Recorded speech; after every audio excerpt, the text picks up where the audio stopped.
Oggi è il 22 ottobre 2024, l'acqua è calma, il sole è nascosto tra le nuvole, ma c'è, la visibilità è abbastanza buona e quindi l'acqua si sta veramente bene, sì.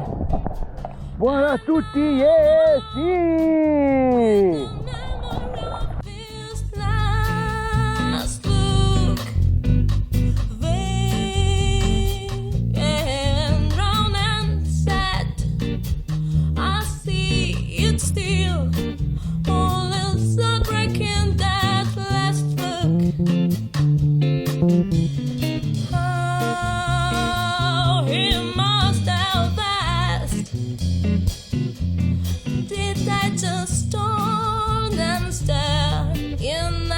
Silence. What was I to do?